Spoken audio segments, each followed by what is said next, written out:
शंकर भगवान की जय, उमापति महादेव की जय। अथ पूर्णमासी व्रत कथा।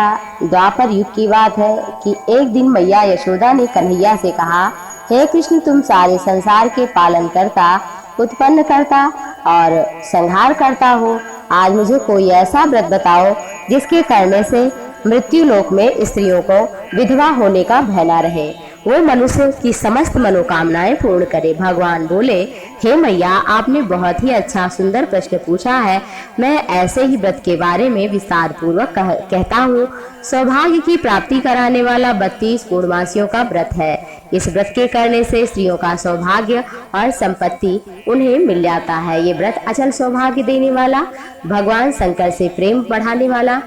यशोदा जी कहने लगी, हे कृष्ण, ये तो बताओ सर्वप्रथम इस मृत्युलोक में इस व्रत को किसने किया था। भगवान बोले कि इस भूमंडल पर एक अत्यंत प्रसिद्ध राजा चंद्रहास था और उसकी कातिका नाम की बड़ी ही सुंदर नगरी थी। वहां पर धनेश्वर नाम का ब्राह्मण, उसकी पत्नी सुशीला, दोनों प्रेम से रहते थे। घर में कोई कमी नहीं थी, लेकिन दुख एक ही था कि उसके कोई संतान नहीं थी। एक समय उस नगर में एक योगी आया और वो योगी उस ब्राह्मण के घर में छोड़कर सब जगह से भिक्षा लेता था। एक दिन धनेश्वर ने देख लिया कि ये मेरे घर से भिक्षा नहीं लेता। गंगा किनारे योगी भोजन कर रहा था, तब भी धनेश्वर पहुंचा। योगी से बोला, प्रभु, आप मेरे घर को छोड़कर बाकी सबके घर से भिक्षा लेते हैं। योगी बोला, जिसके कोई पुत्र नहीं होता उसके घर से मैं भिक्षा भी नहीं लेता। धनेश्वर ये बात सुनकर बहुत दुखी हुआ, चरण पर गिर पड़ा। बड़े दुखी के साथ में कहा, हे महाराज, ऐसा है तो मुझे कृपया आप पुत्र प्राप्ति का उपाय बताएं। धनेश्वर ने कहा कि तुम चंडी की आराधना करो और बन जाओ। तो वो चंडी की उपासना करने के लिए अपनी पत्नी से बता करके जंगल चला गया।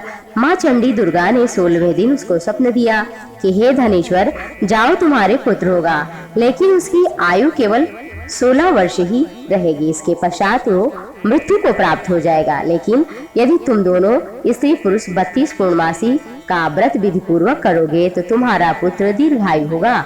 जितनी तुम्हारी सामर्थ्य हो, आटे के दिए बनाकर शिव की उपासना करना, लेकिन 32 पूर्णमासी पूरे करना। प्रातःकाल होने पर इस स्थान के समीप ही तुम्हें एक आम का वृक्ष दिखाई देगा। उस पर तुम चढ़कर एक फल तोड़कर अपने घर जाना और वो ऋतु स्थान के पश्चात स्वच्छ होकर शिव का ध्यान करके फल को खाएगी तो शिव की कृपा से पुत्र होगा। जब वह ब्राह्मण प्रातः काल उठा तो वहां पर आम का वृक्ष देखा और फल भी लगा हुआ देखा। बहुत प्रयास किया तोड़ने का, लेकिन असफल रहा। तब उसने भगवान गणपति की आराधना की, मंगल मूर्ति की आराधना की। कहा, हे प्रभु, आप तो समस्त विघ्नों का नाश करते हैं, आप कृपया मेरे कार्य को सिद्ध करिए। भगवान की कृपा से ऐसा हुआ कि धनेश्वर वृक्ष पर चढ़ा और फल को तोड़ करके लेकर गया, अपनी पत्नी को दिया। पत्नी ने वैसे ही खाया और गर्भवती हुई। देवी जी की परम असीम अनुकंपा से सुंदर पुत्र हुआ तो नाम रखा देवीदास। माता पिता को सुख और दुख दोनों था। बालक तो चंद्रमा के समान, शुक्ल पक्ष के चंद्रमा के समान घर में बढ़ने लगा।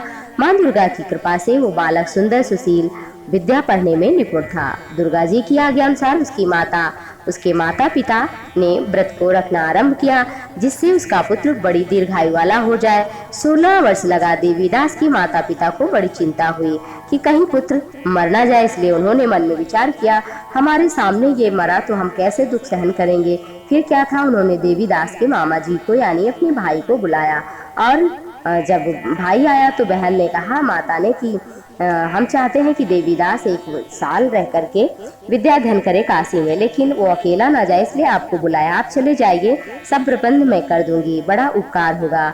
और मामा जी मान गए। तो देवीदास को एक घोड़े पर बैठा कर उसके मामा को साथ किया और दोनों निकल पड़े और अपने मंगल कामना से अपने पुत्र के लिए, दीर्घायु के लिए भगवती दुर्गा की आराधना और पूर्णमासी का व्रत इधर आरंभ किया। इस प्रकार 32 पूर्णमासी व्रत पूर्ण किया। कुछ समय बीता कि दोनों मामा भांजे मार्ग में रात्रि बिताने के लिए एक ग्राम में ठहरे हुए थे। उस दिन उस गांव में एक ब्राह्मण की अति सुशील सुंदरी विदुषी कन्या का विवाह हो रहा था। जिस धर्मशाला के अंदर बर और बारात ठहरी हुई थी, उसी धर्मशाला में देवीदास मामा भी ठहरे। संयोगवश कन्या को तेल आदि चढ़ाकर मंडप आदि कार्य हो ही गया था कि लग्न के समय वर को धनुर्वात हो गया। तो क्या हुआ कि वर के पिता ने अपने कुटुंबियों से परामर्श करके निश्चय किया कि यहाँ जो एक देवीदास आया है वो बड़ा सुंदर है, अपने पुत्र जैसा, इसके साथ लग्न करा दूं और बाद में विवाह आदि अन्य कार्य अपने पुत्र के साथ हो जाएंगे। ऐसा सोचकर देवीदास के मामा से जाकर बोला कि तुम थोड़ी देर के लिए अपने भांजे को हमें दे दो, जिससे विवाह का सारा कार्य पूर्ण हो। तब मामा कहने लगा, जो भी दान मिलेगा वो हमें दे दिया जाए तो होगा। सब तैयार हुए, भांजा बारात का दूल्हा बना। इस तरह से स्वीकार कर लेने पर जब भांजा गया तो सारा विवाह कार्य रात्रि में विधि पूर्वक संपन्न हुआ। पत्नी के साथ भोजन भी नहीं कर रहा था, बड़ा दुखी था कि ना जाने किसकी पत्नी होगी और हमसे इस तरह से विवाह। एकांत में इसी सोच में बेचारा बड़ा दुखी और उसके नेत्रों में अश्रु आ गए। तब वधू ने पूछा कि क्या बात है, आप इतने दुखी क्यों हैं? तब उसने सारी बातें बताई, वर के पिता और उसके मामा में जो हुई थी। तब कन्या ने कहा कि ये ब्रह्म विवाह के विपरीत हो सकता है। देव ब्राह्मण अग्नि के सामने मैंने आपको अपनाया है, मैं केवल आपकी पत्नी हूँ और किसी की कदापि नहीं। तब देवीदास ने कहा, ऐसा मत करिए, क्योंकि मेरी आयु बहुत कम है, मेरे पश्चात आपकी क्या स्थिति होगी ये भी तो सोच लो। वो दृढ़ विचार वाली बोली, जो आपकी वही मेरी है। स्वामी उठिए, चलो भोजन करते हैं। दोनों ने भोजन किया, रात्रि में सोए। प्रातःकाल 4 बजे देवीदास ने पत्नी को 3 नगों से जड़ी हुई अंगूठी दी, रुमाल दिया और कहा, देवी प्रियतमा, इसे रखो, संकेत समझ करके और चिंता मुक्त हो जाओ। मेरा मरण और जीवन जानने के लिए एक पुष्पवाटिका लगाना और एक सुगंधि वाली नवमल्लिका लगाना, उसको प्रतिदिन सींचना और आनंद से रहना। जिस दिन वो सूख जाएगा उसी दिन, जिस दिन मैं मर जाऊंगा उस दिन वो सूख जाएगा, यदि मैं जीवित हुआ तो फिर से हरा भरा होगा। ये कहकर और वो जाने लगा, चला गया। प्रातःकाल होते ही वहां पर बाजे बजने लगे, जिस समय विवाह के कार्य संपन्न हुए और बर बाराती सब मंडप में आए तो कन्या ने वर को भली प्रकार से देखकर अपने पिता से कहा, ये मेरा पति नहीं है, मेरा पति तो वो है जिसके साथ पाणी ग्रहण हुआ था, और अगर इसके साथ मेरा विवाह हुआ है तो बताए कि इसे मैंने क्या दिया और हमारे इसमें क्या बातें हुई हैं और उसने इन्होंने मुझे क्या दिया। वो तो कुछ जानता नहीं था, तो लज्जित हुआ और अपना मुंह बना करके बारात सहित वापस लौटना पड़ा। भगवान श्री कृष्ण बोले, यशोदा मैया, इस प्रकार देवीदास काशी विद्याधन के लिए गया। जब कुछ समय बीत गया तो काल से प्रेरित होकर एक सर्प रात्रि के समय डसने के लिए वहां पर आया। उस विषधर के प्रभाव से उसको सैन का स्थान चारों ओर से विष की ज्वाला से विषैला हो गया, लेकिन व्रतराज के प्रभाव से उसको काटने न पाया। और उसकी मां ने पहले ही इसलिए कि 32 पूर्णमासी का व्रत रख लिया था।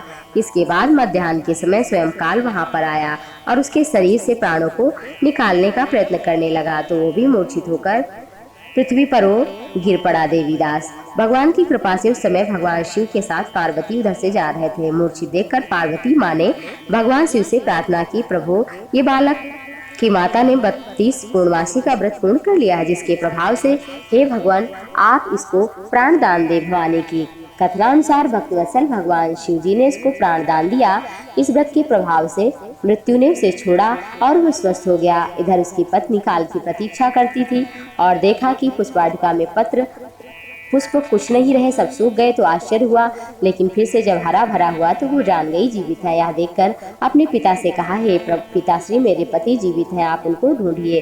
पिताश्री इधर से निकलने ही वाले थे कि उधर से देवीदास अपने मामा के साथ आ गया। आया देखकर लोगों को और ससुर को बड़ी प्रसन्नता हुई और सबने इस बात का समर्थन किया कि इसी के साथ विवाह हुआ है।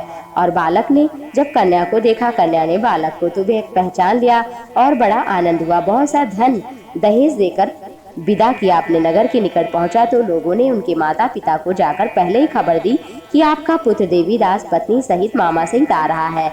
ऐसा सुनकर उनके माता पिता को तो पहले विश्वास नहीं हुआ, लेकिन जब और लोगों ने समर्थन किया तो उनको बड़ा आश्चर्य हुआ। थोड़ी देर में देवीदास ने आकर अपने माता पिता के चरणों में सिर रखकर प्रणाम किया।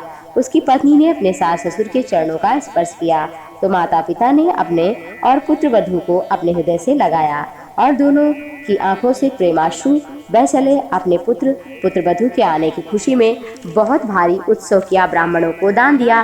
भगवान श्री कृष्ण कहने लगे, इस प्रकार धनेश्वर 32 पूर्णमासियों के व्रत के प्रभाव से पुत्रवान हुआ। जो भी स्त्रियां इस व्रत को कर लेती हैं, वे जन्म जन्मांतर में कभी विधवा नहीं होती, उन्हें ये दुख नहीं भोगना पड़ता, सदैव सौभाग्यशाली रहती हैं, ये मेरा वचन है, इसमें तनी भी संदेह नहीं है। यह व्रत पुत्र पौत्र को देने वाला, संपूर्ण कामनाओं को पूर्ण करने वाला है। 32 पूर्णमासियों के व्रत के करने से व्रत करने वाले की सभी इच्छाएं पूर्ण हो जाती हैं, शिव जी के प्रति प्रेम प्राप्त हो जाता है। इति पूर्णमासी व्रत कथा। भगवान शंकर की जय, श्री कृष्ण भगवान की जय, माँ दुर्गा की जय।